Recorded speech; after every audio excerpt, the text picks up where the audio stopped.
Eh bien, on va parler de l'ivermectine, cette drogue qui existe depuis très peu de temps, relativement peu de temps, qui a fait sa place d'une façon incroyable entre les antiparasitaires à fin économique et qui est revenue en trompe depuis très peu de temps dans les traitements d'avant-garde contre la Covid-19 dont l'efficacité n'a pas été prouvée.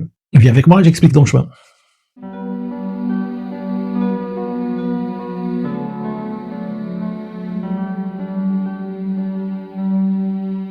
Bien le bonjour, je suis Mauricio Veto dans ma chaîne L'Ami des Bêtes et aujourd'hui on va parler de ivermectine. Cette drogue dont on parle beaucoup, fréquemment on parle mal, et on s'en sert quand même, et en tout cas on devrait s'en servir, mais d'une façon correcte. D'où vient cette drogue? Elle a commencé à apparaître dans les années 80, mais à partir du très très bon travail d'un biochimiste japonais appelé, comment il s'appelait?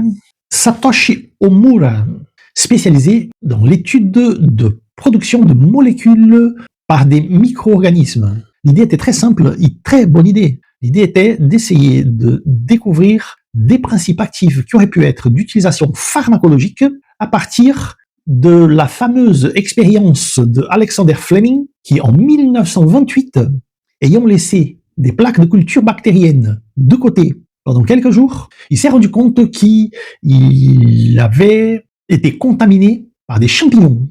Et quand il a regardé de plus près, il s'est rendu compte qu'au fur et à mesure que les champignons, les moisissures, elles évoluaient, la culture bactérienne, elle se rétrécissait en s'éloignant des taches de moisissure. Et en étudiant tout ça de façon plus précise, il s'était rendu compte que ces champignons, ils produisaient une certaine substance qu'il appelait du nom du champignon, qui était du pénicillium, du genre pénicillium, et donc la pénicilline était découverte, 1928, bon vieux temps. Et donc Omura, qui travaillait dans un institut appelé Kitasato à Tokyo, qui avait une coopération avec les laboratoires pharmaceutiques Merck Sharp & Dohme, MSD aux États-Unis, son travail était la collecte d'échantillons du sol pour étudier le comportement de ces microbes qui vivaient là, de façon à éventuellement trouver des producteurs de substances d'intérêt pharmacologique. Et il a eu l'idée de s'éloigner un petit peu de Tokyo, il a fait 130 km avec sa petite bagnole, il est arrivé dans la province de Ito, sud-ouest de Tokyo, suivant le littoral, et près d'un terrain de golf, il a prélevé un petit échantillon de sol où il a trouvé des bactéries qui lui ont semblé très intéressantes. Entre elles, il y avait une bactérie du genre Streptomyces qu'il a appelée Streptomyces avermectilis. Et cette bactérie produisait une substance tout à fait naturelle qu'il a classifiée biochimiquement d'un macrolide, c'est-à-dire un antibiotique, dont l'expression et l'efficacité n'étaient pas très bonnes, mais qui avait une action tout à fait étonnante contre des parasites, des nématodes, des insectes et des arachnides.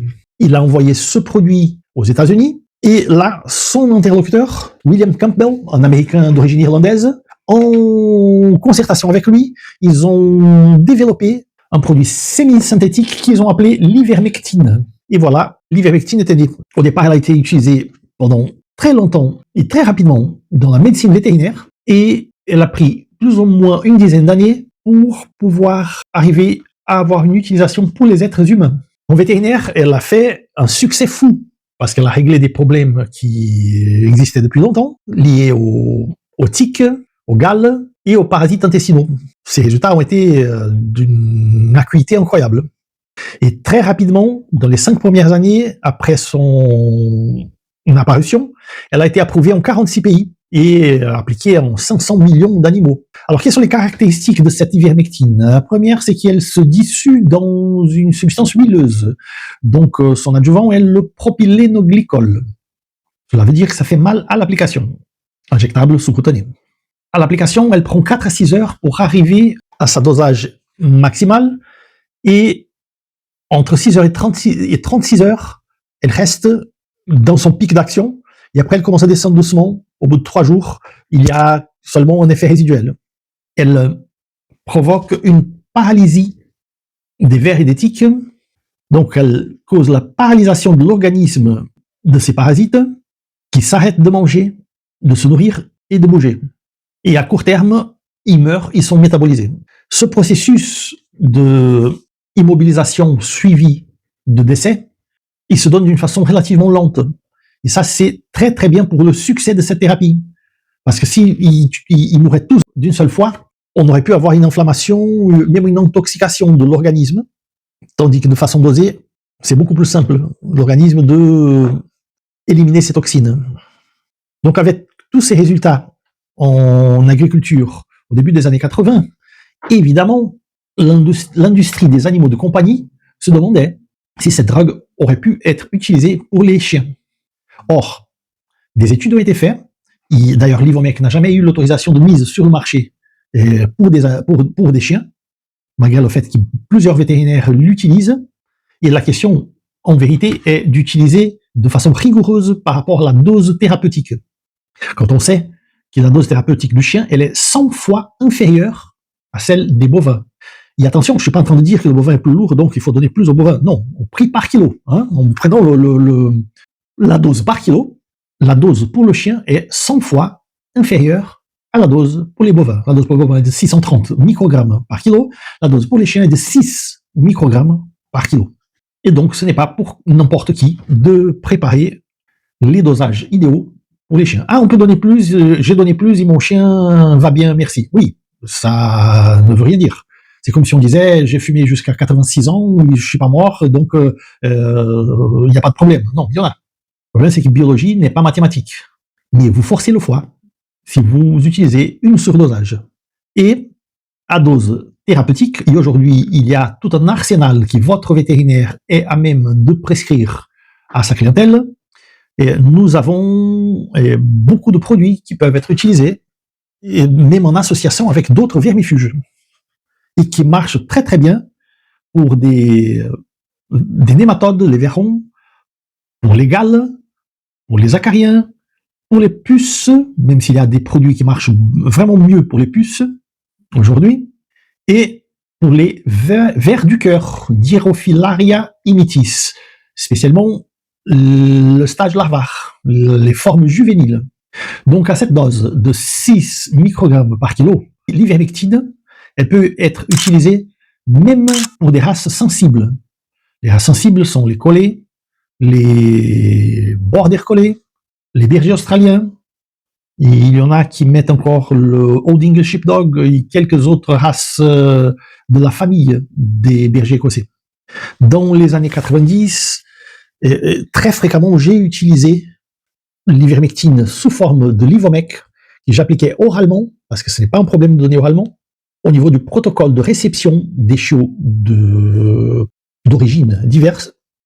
J'ai mis 3 gouttes d'Ivomec en absorption sublinguale et 2 gouttes dans chaque oreille. Le véhicule huileux de l'Ivomec avait une action émolliente au niveau de la sérosité des oreilles et ça facilitait le nettoyage après avec un coton-tige vétérinaire. Et ce nettoyage était encore utile pour enlever une éventuelle gale autodésique. Et ça faisait partie de mon protocole de réception sans aucun problème. Mais le fait est qu'aujourd'hui, avec l'arsenal que nous avons pour des comprimés qui sont déjà dosés à la façon correcte pour les chiens, il est beaucoup plus simple d'utiliser ça qu'un Ivomec qui probablement est encore utilisé dans les structures où le vétérinaire n'est pas très près, dans des exploitations agricoles où il y a des chiens de travail, comme l'Ivomec est là, on fait une application. Mais là encore, on gagne à bien étudier la dose à utiliser, parce qu'il est très très simple de surcharger en foie, et les problèmes ils viennent un peu plus tard, évidemment. Concernant le regain d'intérêt de l'ivermectine à propos de la Covid-19, ce qui est arrivé est qu'il n'y avait pas assez de temps pour que tout le travail de développement des études d'une façon conforme soit fait. Or, on commence toujours avec des essais in vitro. Et après, on passe aux essais in vivo. Mais l'entonnoir, il est serré entre les deux. Ce qu'on fait in vitro marche beaucoup plus facilement que in vivo. Et quand on fait dans des conditions laboratoriales, beaucoup de choses marchent, mais ne marchent pas quand on passe aux humains, même aux animaux. Or, l'ivermectine a montré une certaine réponse, une certaine réactivité vis-à-vis de la Covid-19 en conditions laboratoriales, mais avec une dose qui était 35 fois la dose préconisée à niveau thérapeutique. Et donc, il était trop tôt pour qu'on puisse dire que ça pourrait marcher en utilisation avec les humains. De plus, tous les examens pharmacologiques qui ont été faits in vivo ont montré que les résultats n'étaient pas rigoureux. Soit parce que ces tests ont été faits avec une quantité insuffisante de personnes, donc non représentatifs, soit parce qu'ils n'ont pas été faits avec la molécule de façon isolée. Or, quand on donne une combinaison de 3-4 médicaments différents et on dit qu'on a atteint un certain résultat, on ne peut pas savoir si le résultat vient de la molécule A, B, C ou D, ou même d'une combinaison partielle entre ces molécules. C'est la combinaison entre C et D qui a marché. On ne peut pas dire que c'est là. Et donc, nous n'avons pas, au jour d'aujourd'hui, la confirmation que l'ivermectine a une action directe contre la Covid-19. Ça, c'est l'opinion officielle de la FDA, Food and Drug Administration, États-Unis. C'est l'opinion de l'équivalent européen, l'Agence européenne des médicaments, et d'autres agences dans d'autres pays. Aucune a accepté l'utilisation de la médicament pour agir contre la Covid. Évidemment, tout ça gagne à continuer d'être étudié. On a besoin des années d'études pour arriver à un résultat sûr. Et surtout, rien n'enlève la merveilleuse contribution que cette drogue a donnée au niveau des services rendus à la santé mondiale, ce qui fait que l'ivermectine, elle est érigée avec l'aspirine, la pénicilline et la morphine aux 4 drogues qui sont considérées un groupe de médicaments qui ont vraiment changé la face de la santé publique. Comme conséquence, en 2015, le biochimiste japonais Satoshi Omura et l'américain William Campbell ont eu un Nobel de médecine et physiologie comme conséquence de ces études avec l'ivermectine. Et à bientôt pour une autre vidéo.